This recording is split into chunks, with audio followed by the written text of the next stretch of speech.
This happened to me in October of 1983 in Santa Cruz County, Arizona. I grew up in the desert. I know there are some who think the whole gargoyle stories are cute or even funny or stupid.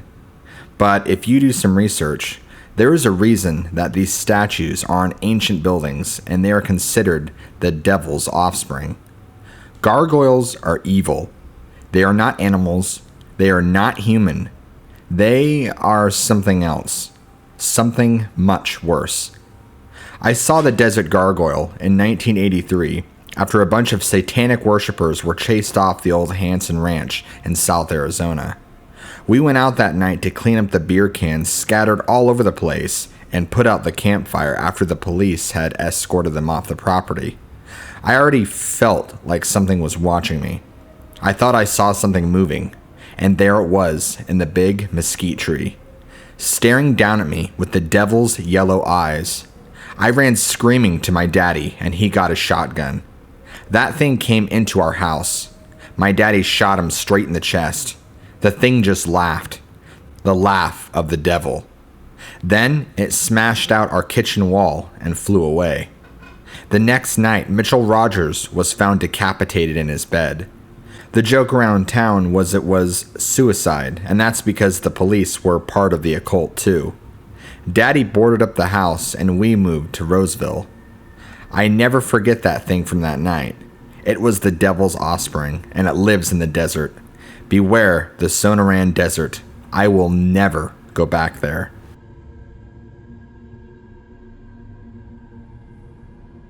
Story 2. I love our gargoyle, Gargsy.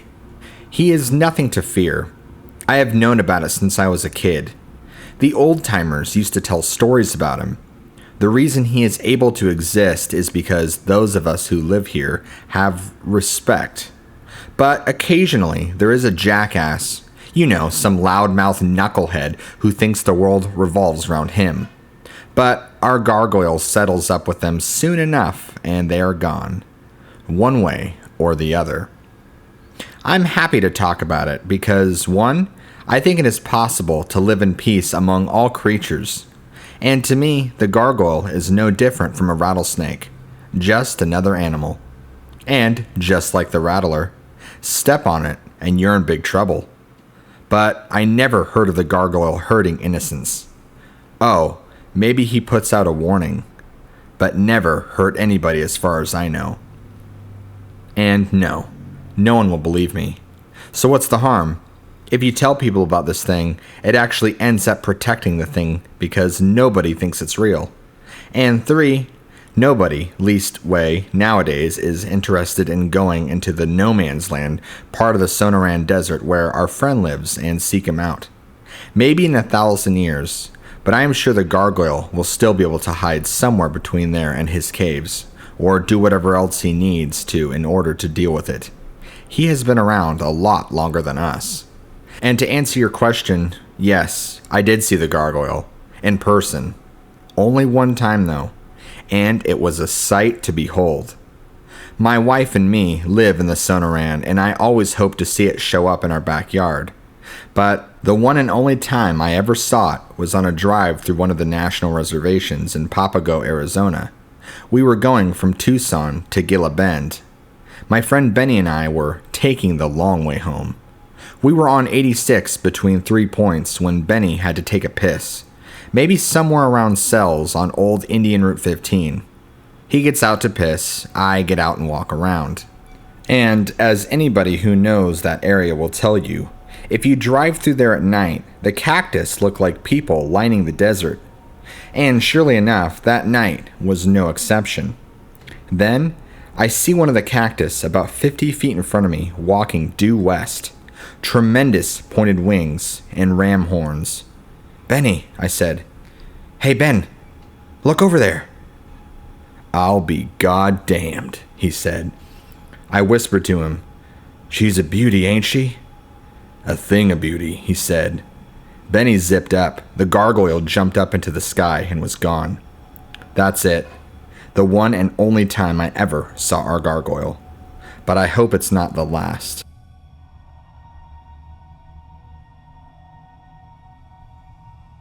Story 3.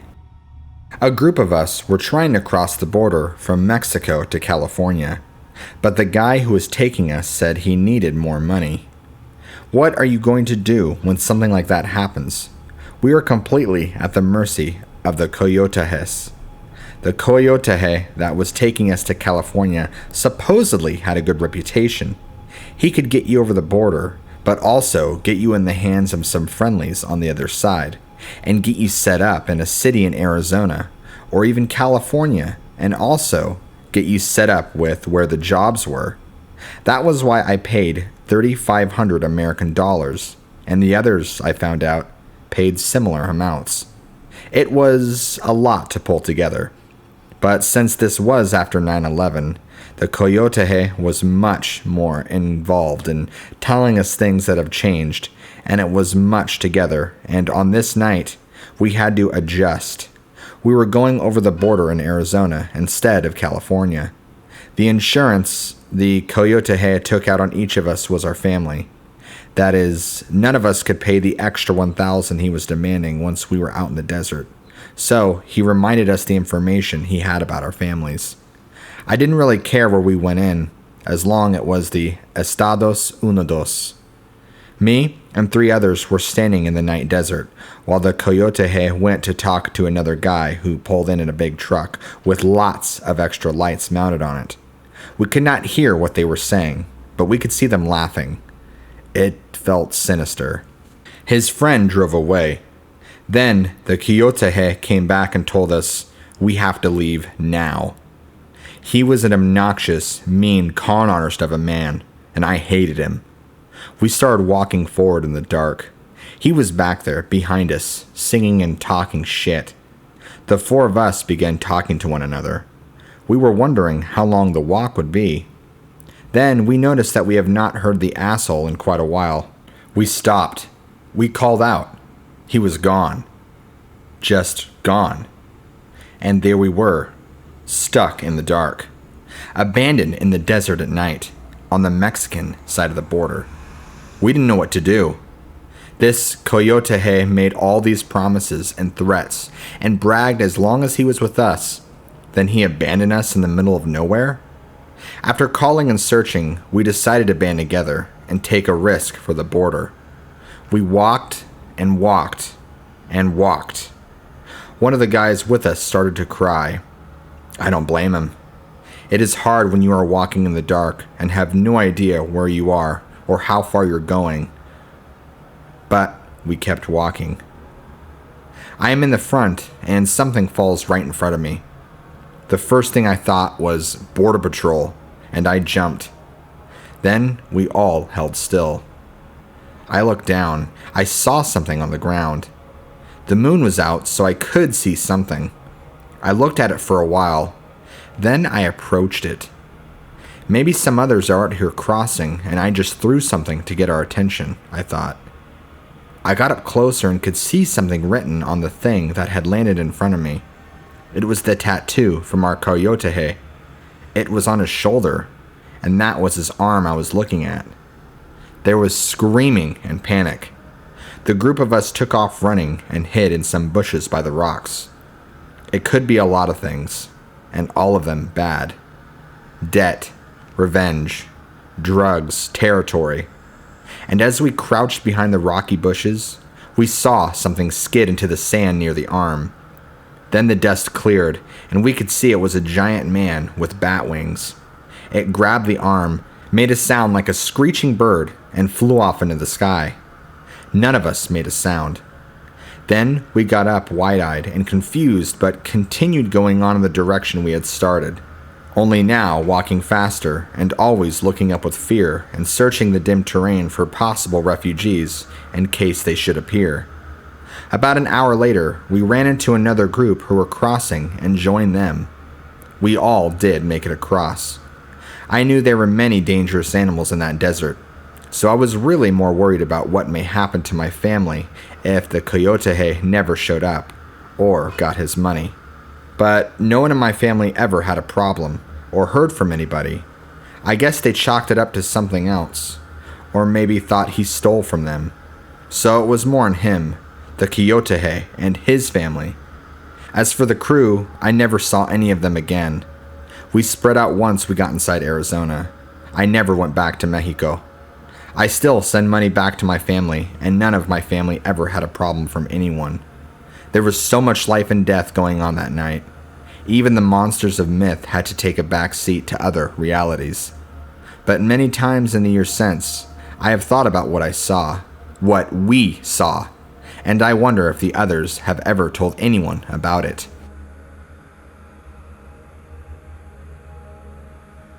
Story 4. I have heard about the Sonoran Gargoyle, but I do not believe in it. I am sure it is just a giant bat, or bats.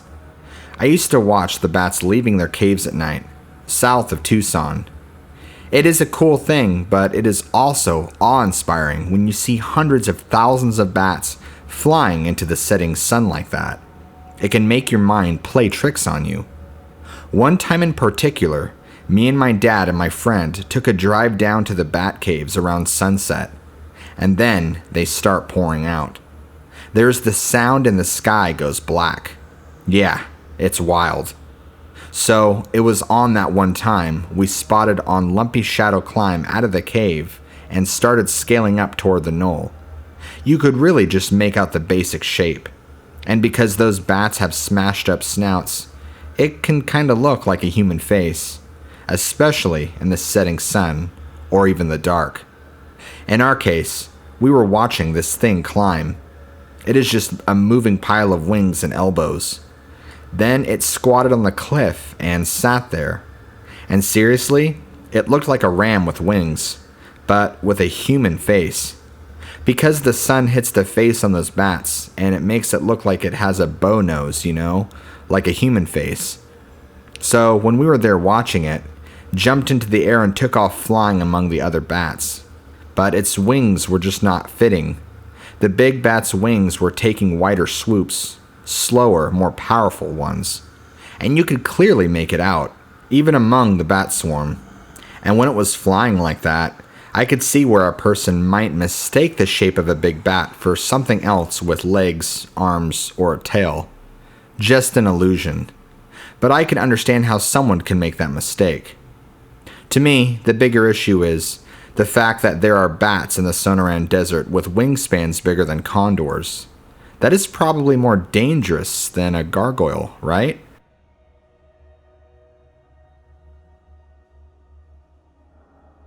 Story 5. We like to go camping, and we were really into something called extreme vacations. An extreme vacation for us was to take on a challenge, face it, overcome it. Sometimes it was dangerous. Sometimes it was crazy, but we loved it. Sometimes it was also extremely stupid. That was the case when we took a weekend trip to Mexico. Our friend dropped us off at El Elegante Crater, with the intention of returning to pick us up at Destination Unknown when we would call him sometime later on that weekend. We got there early in the AM and had all of our high-tech gear, which gave us a false sense of security. And around 10 a.m., we left the crater and headed northwest. We were laughing, joking, drinking, and cavalierly passing multiple signs that warned Peligro. We decided we could actually hike north to the 2, just south of the Arizona border, and have him retrieve us near the Cabeza Perita National Wildlife Refuge. Yeah, we were beating our chests and felt like there was no terrain we could not handle with authority. Idiots. Nevertheless, somehow, and I am still not entirely sure how, our GPS went screwy. So we navigated by the sun for more than 2 hours, only to end up in a mess of craggy crevices where we needed to keep going left. Finally, we decided to commit to a short walk to the south in order to access what looked like a crescent plain that would take us back north. We had plenty of water and solid gear, but it was not long before we completely lost all phone signal. I distinctly remember 3 o'clock, because it was hotter than hell, and although we had a lot of sunblock, there was absolutely no shade. No immediate shade, I should say. No shade as far as I could see. I was not so extreme anymore, as it was just scary. And the more we walked, the more anxious we got. I could tell Jeff was getting nerved up. We had both stopped joking about 2 hours ago, and about an hour ago stopped talking altogether. Then we got into an argument. That is always a good idea in those situations. Jeff wanted to go straight north, but I could see only rough terrain north and wanted to go northeast, especially as I knew northeast was more likely to lead us back to people, or more likely toward Arizona. He told me, "We don't have time to fuck around," he snapped. I knew we had to keep it cool, because the desert is not the place to get hysterical. North is safer, we have to play it safe now, he articulated more calmly. Then we heard a rattle. Jeff jumped back just as I looked over, and I actually saw a large rattler striking at him, coming right off the ground with more than half of its body. It missed, but the rattle continued. We both started circling and heard more rattling. Then realized we were all surrounded by these snakes. We were standing in a dip between hills. The valley was dusty, dry, and filled with rattlers. I think that would qualify as a snake pit. Jeff got his pack off and immediately started using one of the aluminum strap poles to toss away the few snakes right around him. I did the same. "There are hundreds," Jeff said. Jeff looked up as we both considered how we could hike out of here.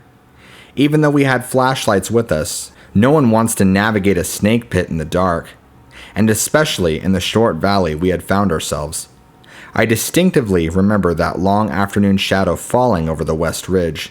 It covered half of our options in growing darkness. That was nerve-wracking. I still have nightmares about that. What a horrible position to be in. Fortunately, we were able to draw closer to the north slope of the brush and cactus where the rattler invasion seemed to thin out. We took a breath. We could see better as portions of the flat rock exposed empty, safe swatches. So that is where we went, and just above the snake trap, we sat down on the stone and gathered ourselves momentarily. That was when I saw something scrawled on the rock.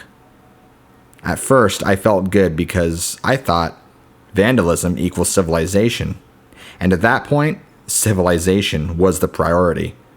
But after I pointed it out to Jeff and began sweeping it off, he said to me, "If we run into people out here, it could be bad. We need to get moving." Jeff stood up as I finished brushing off the image. It was only a drawing with an arrow above it. The drawing looked like a flying man with horns, tail, and disproportionately large teeth, and the arrow pointed to a crack in the rock formation, directly in front of us. Well, someone must have been here and survived, so I think we'll be okay, I told Jeff. Jeff came back and took a look at the drawing. I think for a moment we both forgot about the bad turns of the day, and were just fascinated by this image. Something so simple in such an incongruous place. Scary, intriguing, at most. Jeff kept looking at the rock and back at the drawing. Then he looked at me. "How old do you think it is? The drawing?" he asked me. "Man, I don't know. It's hard to tell. It looks like old staining the scratches of the rock. There's no telling how you could even know," I started. "But somebody spent some time chipping it in there," I finished. I took several pictures of it, along with shots of the immediate rock formations. The image was scratched into a flat, exposed portion of a very large rock layer, so it was not something we could just pick up and take back with us. We probably would not have anyway, because we learned not to disturb places we would venture into, but it would have been tempting because it was surreal, and something I did not want to leave to a portion of the desert that I would probably not be able to ever locate again. But I did immediately try to deduce how I marked the area by the best means I could without the GPS. Sort of a substitute, high-tech bread crumble trail. As all of this was going through my head, Jeff just asked, "What do you think? Should we?" as he nodded at the stone crevice. I was surprised. He was recently visibly panicked, but now felt, as did I, that we had suddenly found the purpose of wandering lost in the Sonoran, to see what was in that hole. "Fuck it," I said. "Let's do it." And we started walking towards the cave. "I gotta know what's in there." "Yeah, what is in there?" Jeff smiled, and we started stumbling over the rough surface toward the countersunk crevice opening. We were lapping it up just as we both began crouching into all four positions to descend. Then we heard a chilling sound. A cackle. A true-to-true life cackle. From a hole in the deep desert earth. We heard it echo up from the deep down inside that dark slit. We both stopped and sat down. We listened. "Wow," Jeff said, moving his jaw back and forth in consideration. "That sounds like something is alive down there," I whispered. "Yeah," Jeff agreed and then peeked over the edge and waited. We took a look around. The sky was starting to turn orange. Then we heard the sound below us again. This time much of the echo was gone, and the sound was much louder. Whatever it was, it had moved closer to the opening, and the cackle now became a scraping sound, as though the rake was being drawn across the fence. We both jumped up. "We are not prepared for this," Jeff said. I agreed. We immediately began walking quickly north. We walked and ran, jogged and ran, fast walked and sprinted, climbed and stumbled. The whole time we were looking back and squinting. A couple times I thought I saw something, as did Jeff, but really, I believe it was just fear. As the sun met the horizon, our phone signal came back as we neared the 2 East. We called Edgar, and he picked us up about an hour and a half later. I don't know what lived in that hole, but whatever it is, I think it selected that particular place for a reason. We were probably part of only a handful of humans who had ever wandered there in the past century. Kudos to you, flying man.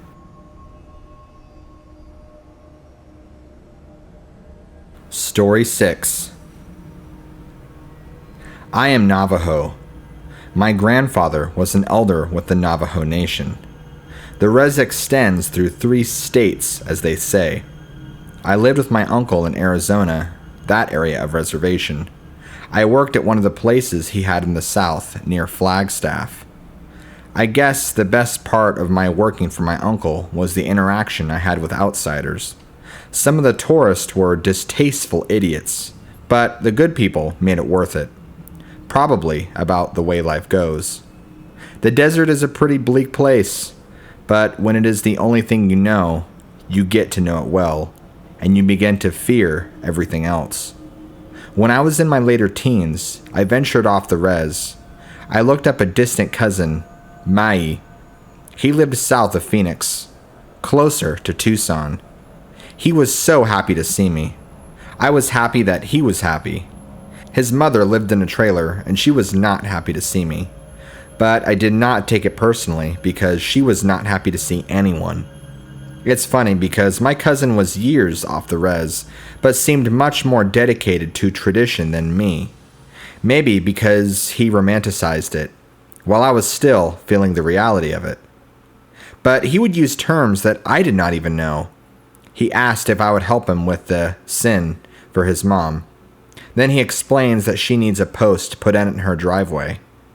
I asked him if he loved the res so much that why did he leave? He said it was not his choice, and we got into this whole thing about his dad. The conversation was something that dragged on, so we went on to something else. I asked him about his school. He said it was good. I asked him what they called him. He told me, Mai. I was surprised. He never denied anything about his heritage. He even maintained a tiny little pathetic line of hair on his lip, true to his Navajo name, Coyote, and in human form he looked like a man with a mustache. But Mai was given his name because his mother said he was clever about being born when he wanted to be born, on his own schedule, and always finding a clever means to get what he wanted as a baby. As he got older, his father told him his name suited him because Mai had a power only known to him. A power to get what he wanted by getting you to laugh with him until it was too late to realize what he was up to. That is how we started talking about the old legends and so forth. Really, I expected more, But when I got to their place, I may as well have been back on the res, because Mai was much more into the old ways than me, and they lived in such a skeletal poor place. The only thing to do was go to the nearby gas station and eat slim beef jerky, watch local TV, or hike the desert. Not much of a departure from the res. After 2 days, I was ready to go back. I loved Mai very much, but I was just getting bored. I think I expected a different world, but I just got more of the same. Bored. Boring. Then Mai asked me about our grandfather. I told him, he's as old as the rocks. He responded with, I saw the waiting devil. Oh no, not that, I told him. It is true, cousin, he calmly said. Mai then shared with me how he saw the waiting devil one night. It made me laugh because it was such a story that our grandfather always told with much passion. And now, here was Mai living it out for him. Why? I asked him. Why did you never bust out and go to Phoenix or Tucson? He just ignored me. You know, we don't have a lot to do out here, cousin, he told me. Really, I hadn't noticed, I smarted back to him. I remember the story about the desert here he told us. I remember he warned my mother before he left. He looked at me. He was right, cousin. It's not just a metaphor or a legend. It's real. I walked away from him at the time. We had been sitting in his mom's trailer eating stale pretzels, and I was just tired of it. So I walked down to the gas station and pulled some coins to get a Pepsi and some Lays. By the time I had wandered back, Mai had even gotten out of his chair. The first thing he said to me was, I could show you where it lives. After some heated arguing and awkward apologies, I made myself excited to go trekking with him in a part of the desert rocks, there to see this thing our grandfather calls the waiting devil. By the time the sun went down, I was even feeling guilty that I had been so combative with my cousin. He was letting me stay there for free and never asked anything of me. Yeah, I thought, maybe this will be fun. Around 10 p.m., and we had already drank the 6-pack of Budweiser his mother brought home from her job. We were laughing and making fun of our family, trying to find our own way through ignorance on a path of arrogance. About an hour later, we were in the desert under moonlight. We had been walking in the sand, which gets old real fast. Then we end up on flat rock and walk some more. When? I demanded. Soon, he whispered back. It is worth it. Then we are in a valley, and then a crevice, then a cave, and the smell was so overwhelming. Bat shit, I told him. I know that smell very well. I hope you did not bring me out on a moonlit walk to see bats. I can see bats every day of the week back on the res, I grumbled. Then we reach a clearing over a plateau. It was beautiful in the moonlight, even for someone who grew up in the desert. What a view. Then Mai opens his backpack and throws me a beer. Okay, now I feel better, I laughed. We started talking about girls at his school. I told him maybe I would move to Phoenix and go to college there someday on scholarship. I had heard about. Then he gets all old world on me. I came here, to this place a few years ago, to kill myself. I got drunk. I scored some drugs. I laid down. He stopped. He drank. He waited, and then spoke in a whisper. Then I saw it. Then he looked at me. I saw it. Why? I started. It always has to go underground with you? He said, Look, you see it there? I was half laughing when I looked up to one of the far-away red rocks towering in the night sky, and I saw it. I saw a man-dragon flying in the distance, over the empty desert. I remember I sat up and I stared. The waiting devil, he said, then took a drink of beer. I told you, cousin. He was silent. You still think they are all dumb stories? I started asking him all kinds of questions, but I mostly remember wanting to know, how did you know it was here? Yeah, he said casually. I've only seen it now in October, at around this time. As the waiting devil disappeared into the rocks, he explained, "It was October when I first saw it. That sad, sad night. And even though I looked for it at other times, I never saw it at any other time. Only that next year. The same month, October. I don't know why. It was unreal to watch that thing our grandfather had always talked about. But there it was, landing on the face of the red rock and crawling into a crack on the side. No one will bother it there. It knows that. This is protected land, cousin." He drank some more. And who would ever believe anything anyone says when they live in a trailer? "Or on the res," I agreed. He was right. He was telling us straight, cousin. He stared. "The waiting devil lives in the rocks of the desert sunset." Yeah, he was right. I nodded. I moved to Phoenix that next year. Mai and his mother moved to Texas a few months after that. I was never able to find that spot where he took me again, though I tried in vain twice. Maybe some things are best left unable to find forever.